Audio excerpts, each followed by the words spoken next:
We've all seen it in the movies, right? Like, the hero makes this incredible leap over molten rock. Yeah, maybe takes a quick dive, brushes off some ash, no big deal. Exactly. But today we're doing a deep dive into what the science actually says happens. If you, well, jumped into lava, Mm, would you sink? Would you just, like, yeah. evaporate?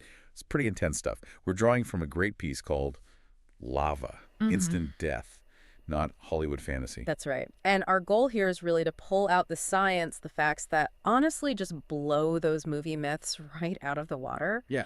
We want to give you that clear science-backed picture of why lava isn't just dangerous, it's near instantaneous, a really violent end. Okay, let's get into it. First off, just the sheer heat of this stuff. It's not like super hot water, Mm. which is kind of how movies make it seem sometimes. Not even close. The source makes it clear. This is liquid rock we're talking about. It's sitting around 1200 degrees Celsius. Which is what, over 2,000 Fahrenheit? Yeah, 2200 Fahrenheit.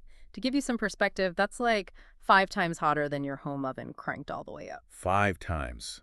Wow. Okay, so immediate impact. What happens the second you get close? Well, even before you touch it, the radiant heat is so intense it would sear your skin, your clothes. They'd likely ignite around 400 Celsius. So you're already on fire before contact. Pretty much. But here's maybe the most surprising thing from the source. You wouldn't actually sink. Really? Why not? Density. Lava is about 3 times denser than a person. So instead of plunging in, you'd hit the surface and skid violently. Jid? Like how? The article compares it to a water droplet hitting a super hot frying pan. You know how it sizzles and jumps around? Oh, wow. Okay. That's a very different image than just sinking beneath the surface. So not just burning, but this violent skidding motion too. Exactly. The physical sensation is, frankly, hard to imagine, but it would be instantaneous and overwhelming, far beyond just a burn. Okay, so that's the external horror show. What about inside the body? Does everything just instantly vaporize? It's, messier than that. The article gets into some pretty grim details. The water inside your body, about 60% of you, flashes to steam instantly. Flashes to steam. Yeah, and steam occupies way more space than water. We're talking something like 1,000 times the volume. Oh no. So that pressure has to go somewhere. Precisely. It leads to a massive, violent internal steam explosion. Your body would literally explode from the inside out. Good Lord. And get this, the thermal shock, the sudden extreme heat, it shatters your bones before they even get a chance to melt. Shatters them. Just from the heat change. Right, the temperature difference is just too extreme, too fast. So after that, Yeah.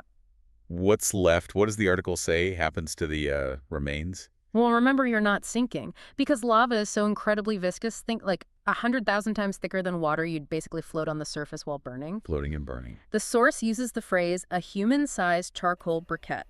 It's vivid, but scientifically accurate. Wow. And eventually, those carbonized remains would mix into the lava flow itself.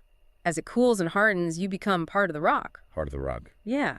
Maybe, thousands of years later, a geologist might find some trace metals from your phone or fillings or something. That's it. And this really busts that movie image, doesn't it?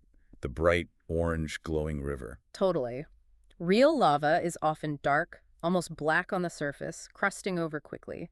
It only glows that bright orange-red where it's actively moving or cracking open. Thin flows glow more, sure. So swinging over it on a rope like Indiana Jones. Forget it. The heat radiating off it would melt the soles of your shoes, probably the rope too, long before you got across. What about some hypothetical supersuit? Like tungsten with cooling? Still a hard no, according to the science. The sheer energy transfer is just too immense. There's no survival.